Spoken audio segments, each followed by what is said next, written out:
نبض حياتي قرآني طهر ذاتي قرآني عصمة أمري قرآني طوق نجاتي قرآني نبض حياتي قرآني طهر ذاتي قرآني عصمة أمري قرآني طوق نجاتي آيات الله حمتني غمرتني بالبركات تحفظني من همزات الشيطان ومن زلاتي آيات الله حمتني غمرتني بالبركات تحفظني من همزات الشيطان ومن زلاتي نحمده ونصلي على رسوله الكريم أما بعد فأعوذ بالله من الشيطان الرجيم بسم الله الرحمن الرحيم رب اشرح لي صدري ويسر لي أمري واحلل عقدة من لساني يفقهوا قولي السلام علیکم ورحمۃ اللہ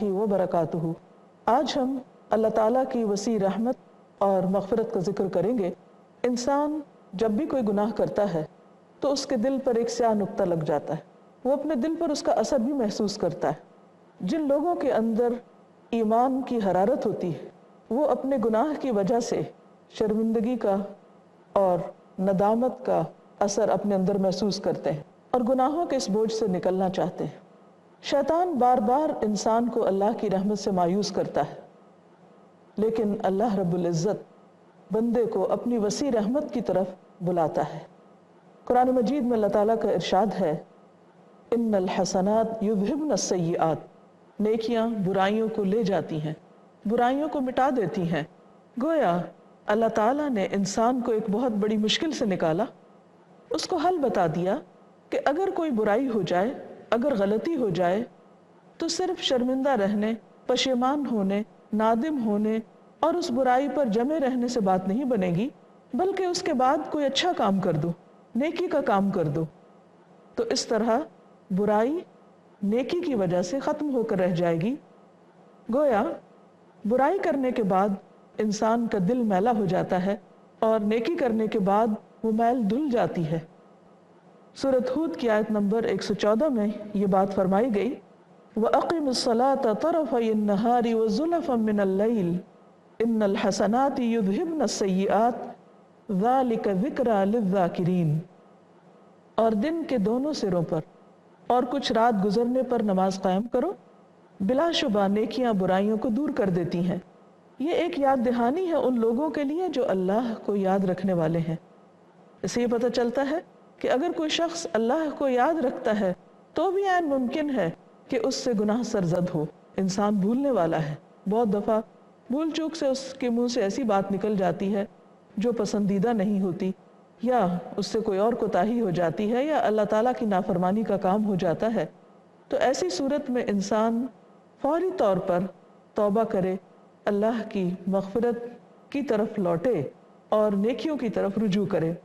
حدیث میں آتا ہے، رسول اللہ صلی اللہ علیہ وسلم نے فرمایا، اس شخص کی مثال جو برائیاں کرنے کے بعد نیکیاں کرتا ہے اس آدمی کی طرح ہے جس پر ایک ایسی زرہ ہو جو بہت ہی تنگ ہو، یعنی زرہ کہتے ہیں لوہے کے لباس کو، تو وہ لباس اس پر بہت ٹائٹ ہو جس سے اس کو ایک گھٹن محسوس ہو رہی ہو اور اس نے اس کا گلا گھونٹ رکھا ہو۔ ایسا آدمی جب نیکی کرتا ہے تو ایک کڑا ٹوٹ جاتا ہے، پھر دوسری نیکی کرتا ہے تو دوسرا کڑا ٹوٹ جاتا ہے، یہاں تک کہ زرہ ٹوٹ کر زمین پر گر جاتی ہے۔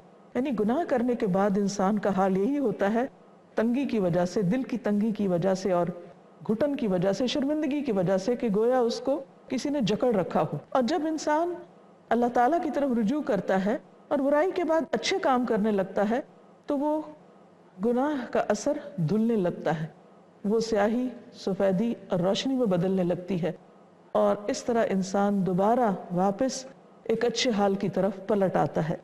ایک اور حدیث میں آتا ہے، ابو ذر رضی اللہ عنہ سے مروی ہے کہ ایک مرتبہ میں نے عرض کیا، یا رسول اللہ صلی اللہ علیہ وسلم مجھے وصیت کیجیے۔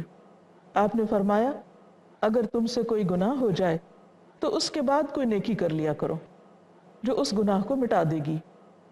میں نے عرض کیا، کیا لا الہ الا اللہ کہنا نیکیوں میں شامل ہے؟ آپ نے فرمایا، یہ تو سب سے افضل نیکیوں میں سے ہے۔ تو اس سے یہ پتہ چلتا ہے کہ انسان فوری طور پر اللہ سبحانہ تعالیٰ کا ذکر کرے، اور اس میں افضل الذکر لا الہ الا اللہ کا کثرت سے ورد کرے۔ ویسے بھی لا الہ الا اللہ کو بار بار دہرانا انسان کے دل کی گھبراہٹ اور غم اور بے چینی کو دور کرنے کا ذریعہ بھی بنتا ہے، اور خصوصی طور پر اگر انسان اپنی کسی غلطی یا خطا کی وجہ سے شرمندہ ہو اور وہ ایسی کیفیت میں ہو کہ جس سے وہ نکلنا چاہے، تو ایک بہت مؤثر اور کارگر ذریعہ ہے۔ اس بات کا حکم کیوں دیا گیا کہ گناہ کرنے کے بعد انسان نیکی کر لے؟ اس میں ایک بہت بڑی حکمت پوشیدہ ہے، اور وہ کیا ہے کہ جب انسان گناہ کے بعد اچھا کام کرتا ہے تو آٹومیٹیکلی گناہ یا برے کام پر ایک روک لگ جاتی ہے، اس پر ایک رکاوٹ آ جاتی ہے، اور اس طرح انسان مزید گناہوں سے بچ جاتا ہے۔ پھر اسی طرح یہ ہے کہ انسان اسی وقت نیکی کا کام کرے گا جب وہ اپنی غلطی کا اعتراف کرے گا، تو غلطی کا اعتراف اللہ تعالیٰ کو پسند ہے۔ اس سے انسان کے اندر ایک تواضع، ایک ہمبلنس بھی پیدا ہوتا ہے، اور انسان کی جو فطرت ہے وہ بھی مسخ ہونے سے بچ جاتی ہے۔ تو اللہ سبحانہ تعالیٰ کی یہ بے پناہ رحمت ہے ہم پر، اور یہ دین رحمت ہے۔ نبی صلی اللہ علیہ وسلم نے ہمیں اندھیروں سے نکال کر روشنی کی راہ دکھائی، اور ہم پر نیکی کرنے کے طریقے آسان کر دیے، اور ایسی چیزوں کی طرف ہماری توجہ دلائی کہ جس سے ہم دنیا میں بھی مشکلات سے باہر آئیں۔ ویسے بھی اللہ تعالیٰ کا وعدہ ہے کہ الا ان اولیاء اللہ لا خوف علیہم ولا هم یحزنون، کہ یاد رکھو کہ اللہ کے دوستوں کے لیے نہ کوئی خوف ہے نہ غم۔ آج دنیا میں یہ دو مسائل سب سے بڑے مسائل ہیں کہ انسان خوف اور غم کا شکار رہتا ہے، اور دل گھٹے ہوئے ہیں، دل بندھنوں میں بندھے ہوئے ہیں۔ ان بندھنوں سے نکالنے کا طریقہ کیا ہے؟ توبہ، استغفار، اللہ کی رحمت پر نظر، اور اللہ سبحانہ تعالیٰ کے بتائے ہوئے طریقوں کے مطابق اور نبی صلی اللہ علیہ وسلم کی تعلیمات کے مطابق نیکیوں کو رواج دینا، اور جب کوئی برائی ہو جائے اور احساس ہونے لگے تو فوراً پلٹ آنا اور اس کے بدلے نیکی کر لینا۔ ویسے بھی جب انسان ایک برائی کرتا ہے تو ایک برائی لکھی جاتی، لیکن جب نیکی کرتا ہے تو ایک کے بدلے 10 یا اس سے زیادہ اس کے لیے جزا لکھی جاتی۔ تو اس سے انسان کے لیے وہ برائی دراصل نیکی میں مزید آگے بڑھنے کا بھی ذریعہ بن جاتی ہے۔ یہاں ایک سوال یہ پیدا ہوتا ہے کہ برائیاں کس طرح دور ہوتی ہیں؟ ایک تو یہ کہ دل کا حال اچھا ہو جاتا ہے، دوسرے یہ ہے کہ انسان کے لیے مزید نیکی کرنا آسان ہو جاتا ہے، جیسے سورۃ الحجرات آیت نمبر 7 میں اللہ تعالیٰ فرماتے ہیں وَلَكِنَّ اللَّهَ حَبَّبَ إِلَيْكُمُ الْإِيمَانَ وَزَيَّنَهُ فِي قُلُوبِكُمْ وَكَرَّهَ إِلَيْكُمُ الْكُفْرَ وَالْفُسُوقَ وَالْعِصْيَانَ، کہ اللہ نے تمہیں ایمان کی محبت دی، اس محبت کو تمہارے دلوں میں سجا دیا، خوبصورت بنا دیا، ڈیکوریٹ کر دیا، اور کفر اور اناد اور نافرمانی سے نفرت پیدا کر دی۔ تو انسان جب برائی کے بعد نیکی کرتا ہے تو دل کے اندر جو ایمان کی خوبصورتی اور نیکی کی ایک بہار ہوتی ہے پھر وہ واپس لوٹ آتی ہے، اور انسان کے اندر مزید نیکیوں کی محبت پیدا ہوتی جاتی ہے اور برائیوں سے نفرت آتی جاتی ہے۔ یہ ایسے ہی ہے کہ جیسے اگر کسی نے بہت صاف ستھرا لباس پہن رکھا ہو اور اس پر چھوٹا سا بھی داغ دھبا لگ جائے تو انسان کی کوشش کیا ہوتی کہ فوری طور پر اس دھبے کو دھو ڈالے، اور جب وہ دھل جاتا ہے تو انسان خوش ہو جاتا ہے اور دوبارہ وہ اپنی اصل حالت میں صاف ستھری اور خوبصورتی کی حالت میں واپس لوٹ آتا ہے، وہ لباس صاف ستھرا ہو جاتا ہے۔ تو اس سے بھی پتہ چلتا ہے کہ نیکی کرنا یعنی برائی کے بعد نیکی کرنا دراصل انسان کے لیے اس کے دل کی رونق اور بہار کو برقرار رکھنے اور اس میں مزید اضافہ کرنے کا سبب بنتا ہے۔ پھر اسی طرح نبی صلی اللہ علیہ وسلم نے ایک اور موقع پر فرمایا اتبع السیئۃ الحسنۃ تمحوہا، کہ اگر تم سے گناہ ہو جائے تو اس کے بعد نیکی کر لو جو اسے مٹا دے گی، یعنی انسان کے نامہ اعمال سے وہ برائی مٹ جائے گی اگر انسان اس کی جگہ پر نیکی کر لیتا ہے۔ پھر اسی طرح گناہ نیکیوں سے بدل جاتے، جیسا کہ سورۃ الفرقان میں اللہ تعالیٰ فرماتے ہیں کہ والذین لا يدعون مع اللہ الہا آخر، کہ اللہ کے جو نیک بندے ہوتے ہیں وہ اللہ کے ساتھ کسی اور کو نہیں پکارتے، یعنی شرک نہیں کرتے۔ ولا يقتلون النفس التي حرم اللہ الا بالحق، اور حق کے بغیر کسی جان کو جسے اللہ نے حرام قرار دیا قتل نہیں کرتے، یعنی شرک نہیں کرتے، قتل نہیں کرتے، ولا یزنون، اور وہ زنا نہیں کرتے۔ لیکن وَمَن يَفْعَلْ ذَلِكَ، جو ایسا کرے گا، یعنی یہ 3 بڑے گناہ، کبیرہ گناہ کرے گا، یلقى اثاما، تو وہ ان کا وبال چکھے گا، وہ اپنی سزا کو پہنچے گا۔ یضاعف له العذاب یوم القیامہ، اس کے لیے قیامت کے دن عذاب دگنا کر دیا جائے گا۔ وَيَخْلُدْ فِيهِ مُهَانًا، اور وہ اس میں رسوا ہو کر، ذلیل ہو کر ہمیشہ کے لیے اسی آگ میں پڑا رہے گا۔ ہاں، اس سے نکلنے کی صورت کیا ہے؟ جس نے توبہ کر لی اور وہ ایمان لے آیا اور اس نے اچھے عمل شروع کر دیے، تو گویا وہ اللہ کی طرف لوٹ آئے گا۔ ایسے لوگوں کی جزا اللہ تعالیٰ نے کیا رکھی؟ فَأُولَئِكَ يُبَدِّلُ اللَّهُ سَيِّئَاتِهِمْ حَسَنَاتٍ، ایسے لوگوں کی برائیوں کو اللہ تعالیٰ حسنات میں تبدیل کر دیں گے، یعنی وہ جو ان کے نامہ اعمال میں بطور برائی کے لکھی گئی تھی، وہ برائی یعنی کہ 3 بڑے گناہوں کا ذکر ہے جس میں شرک، قتل اور زنا کی بات کی جا رہی، کوئی معمولی گناہ نہیں ہے، کہ اتنے بڑے بڑے گناہ بھی توبہ کے بعد اور سچی توبہ کے بعد انسان کے نامہ اعمال میں بطور برائی کے نہیں، بطور نیکی کے لکھے جائیں گے۔ تو یہ کتنی بڑی بات ہے کہ انسان جب پلٹ آتا ہے، توبہ کر لیتا ہے، تو اللہ تعالیٰ اپنی خاص رحمت کے ساتھ اس کی برائیوں کو بھی نیکیوں میں بدل دیتے ہیں۔ اسی سلسلے میں ایک حدیث میں آتا ہے کہ نبی صلی اللہ علیہ وسلم نے فرمایا، کئی لوگ خواہش کریں گے کاش وہ زیادہ برائیاں کرتے۔ صحابہ نے کہا کہ اے اللہ کے رسول صلی اللہ علیہ وسلم ایسا کیوں؟ آپ نے فرمایا یہ وہ لوگ ہوں گے جن کی برائیوں کو اللہ تعالیٰ نیکیوں میں بدل دیں گے۔ اس سے یہ پتہ چلتا ہے کہ انسان کو زندگی میں کبھی بھی اللہ کی رحمت سے مایوس نہیں ہونا چاہیے، خواہ وہ کتنے بھی بڑے گناہ اور کتنے بھی زیادہ گناہ کر چکا ہو، کیونکہ جب انسان لوٹے گا اور برائیوں کی جگہ اچھے کام کرے گا تو اللہ تعالیٰ اس کے لیے اجر عظیم لکھ دیں گے۔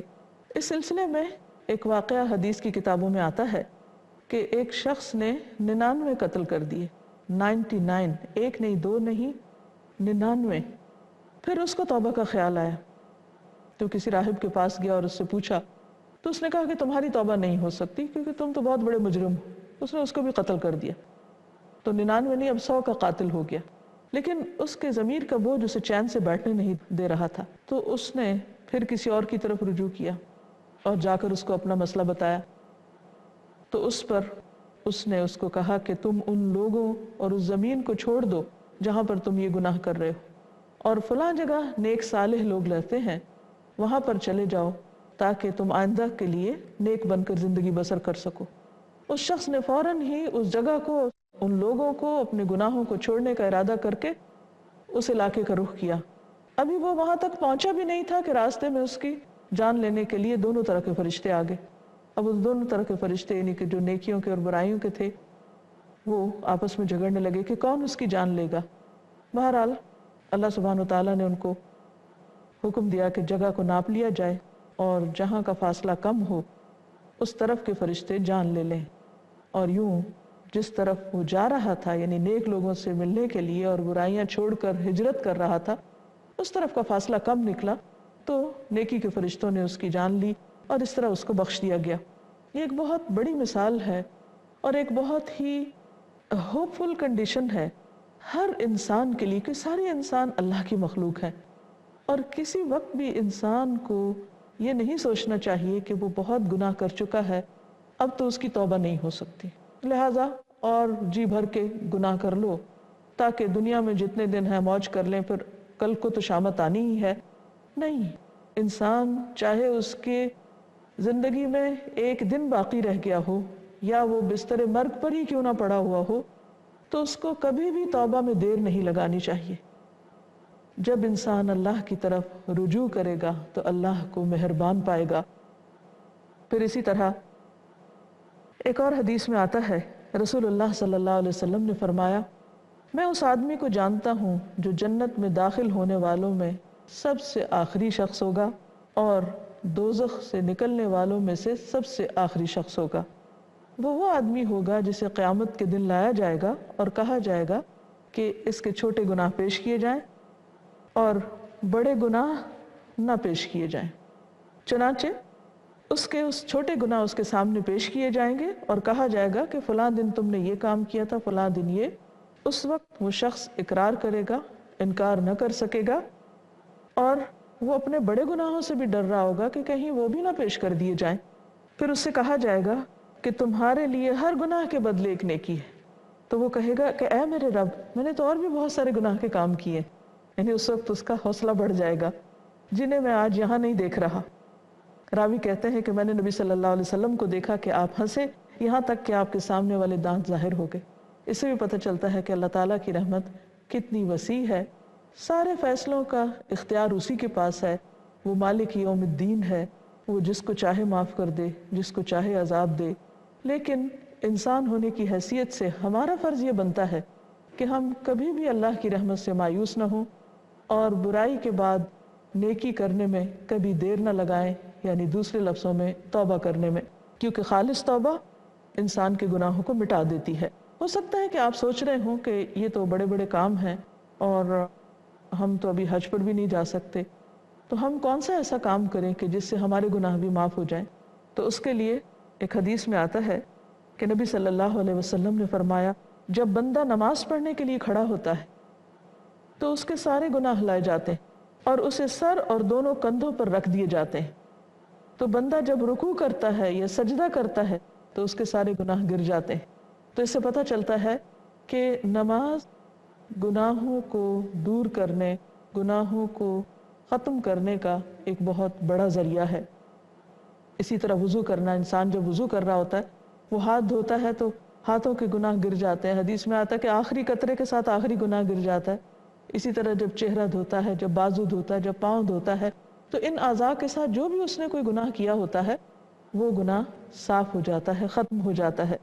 ایک روایت میں آتا ہے کہ آپ صلی اللہ علیہ وسلم نے فرمایا کہ جب لوگ سوتے ہیں تو وہ بخشے ہوئے ہوتے ہیں، یعنی ایسے لوگ جو دن کی 5 نمازوں کی پابندی کرتے ہیں. جیسا کہ شروع میں جو آیت بتائی گئی تھی اس میں بھی یہی بات کہی گئی تھی کہ اقم الصلاۃ طرفی النہار وزلفا من اللیل ان الحسنات یذہبن السیئات، کہ دن کے دونوں کناروں پر رات کے کچھ حصے میں نماز قائم کرو، بے شک نیکیاں برائیوں کو مٹا دیتی. تو نماز ایک بہت بڑا ذریعہ ہے گناہوں کو مٹانے کا، ختم کرنے کا. تو آپ نے فرمایا کہ وہ لوگ ہیں جو سوتے ہیں تو بخشے ہوئے ہوتے ہیں. پھر آپ نے فرمایا بعض لوگ بھلائی کی حالت میں رات گزارنے والے ہوتے ہیں اور بعض شر میں لتھڑ کر. شر میں لتھڑ کر کون سوتے ہیں؟ جو اللہ کے ذکر کیے بغیر سو جاتے ہیں، جو عشاء کی نماز نہیں پڑھتے یا اللہ کا ذکر نہیں کرتے اور توبہ کیے بغیر بستر پہ چلے جاتے ہیں اور اسی حالت میں رات گزارتے ہیں کہ ان پر اللہ تعالیٰ کی ناراضگی برستی رہتی ہے. پھر اسی طرح ایک اور روایت سے ہمیں یہ پتہ چلتا ہے کہ نماز اور وضو وغیرہ جو ہے، اور خصوصاً با جماعت نماز ادا کرنا اور مساجد کی طرف چل کے جانا، یہ انسان کے درجات کی بلندی کا ذریعہ بنتا ہے. ایک اور حدیث میں بھی آتا ہے، نبی صلی اللہ علیہ وسلم نے فرمایا کہ آدمی اپنے گھر میں اور اپنے مال میں اور اپنے پڑوسی کے ساتھ جو غلطیاں کرتا ہے، نماز اور روزہ اور صدقہ اس کا کفارہ بن جاتے ہیں. اب کوئی شخص یہ نہیں کہہ سکتا کہ میں نے تو کبھی گناہ نہیں کیا. ایسا کہنا بھی ایک گناہ ہے، کیونکہ یہ بہت بڑا جھوٹ ہے. خواہ کوئی نیک انسان ہو، کوئی عالم ہو، کوئی جاہل ہو، کوئی بڑا ہو، چھوٹا ہو، مرد ہو یا عورت ہو، انسان انسان ہے اور اس سے بھول چوک ہوتی رہتی ہے اور انسان خطاؤں کا پتلا ہے.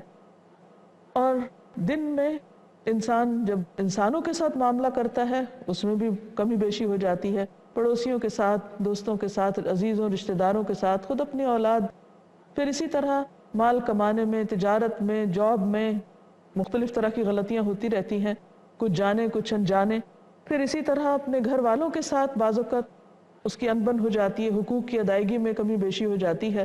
تو ان سب چیزوں کے کفارے کے لیے انسان کو نماز، روزہ اور صدقہ سکھایا گیا ہے.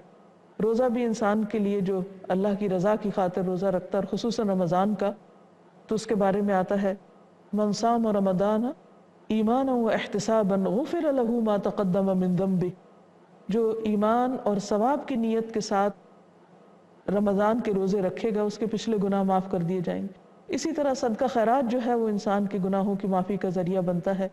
زکوٰۃ کا لفظ ہی اس بات کی نشاندہی کرتا ہے کہ وہ مال کو پاک کرتی ہے اور مال کے معاملے میں ہونے والی انسان کی غلطیوں اور خطاؤں کے کفارے کا ذریعہ بنتی ہے. اسی طرح تقوی، اللہ کا ڈر، اور اللہ کے ڈر سے رونا اور اللہ کی یاد میں رونا، یہ تمام چیزیں بھی انسان کے لیے گناہوں سے معافی کا ذریعہ بنتی ہیں۔ پھر شدید غم کی حالت میں انسان اگر اپنے جذبات کو سنبھال کے رکھتا ہے، زبان سے کوئی بری بات نہیں نکالتا اور اللہ کے فیصلوں کو قبول کر لیتا ہے، تو یہ چیز بھی انسان کے لیے گناہوں سے معافی کا ذریعہ بنتی ہے۔ صلح حدیبیہ کے موقع پر جب اللہ کے رسول صلی اللہ علیہ وسلم کے لیے یہ آیت اتری انا فتحنا لک فتحا مبینا آخر تک، تو صحابہ نے کہا کہ یا رسول اللہ صلی اللہ علیہ وسلم یہ تو آپ کے لیے ہے، ہمارے لیے کیا ہے؟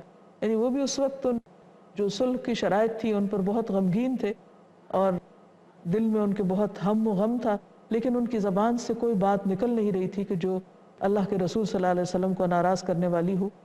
تو اس پر اللہ تعالیٰ نے یہ آیت نازل کی لِيُدْخِلَ الْمُؤْمِنِينَ وَالْمُؤْمِنَاتِ جَنَّاتٍ تَجْرِي مِن تَحْتِهَا الْأَنْهَارُ خَالِدِينَ فِيهَا وَيُكَفِّرَ عَنْهُمْ سَيِّئَاتِهِمْ وَكَانَ ذَلِكَ عِندَ اللَّهِ فَوْزًا عَظِيمًا۔ یہ سب اس لیے ہوا ہے کہ اللہ مومن مردوں اور عورتوں کو باغوں میں داخل کرے جن کے نیچے نہریں بہ رہی ہیں، جن میں وہ ہمیشہ رہیں گے، اور ان کی برائیوں کو ان سے دور کر دے، اور اللہ کے ہاں یہ بہت بڑی کامیابی ہے۔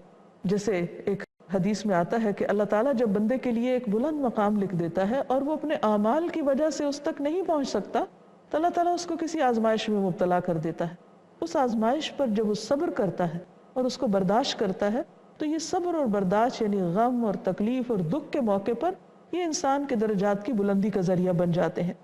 پھر اسی طرح جمعہ سے جمعہ تک اور رمضان سے رمضان تک جو گناہ ہوتے ہیں، اگر انسان کبائر سے بچتا رہے تو نمازیں اور جمعہ کے روز کا اہتمام اور جمعہ کی نماز کی پابندی اور رمضان کی عبادات کی پابندی یہ انسان کے گناہوں کا کفارہ بنتی ہے۔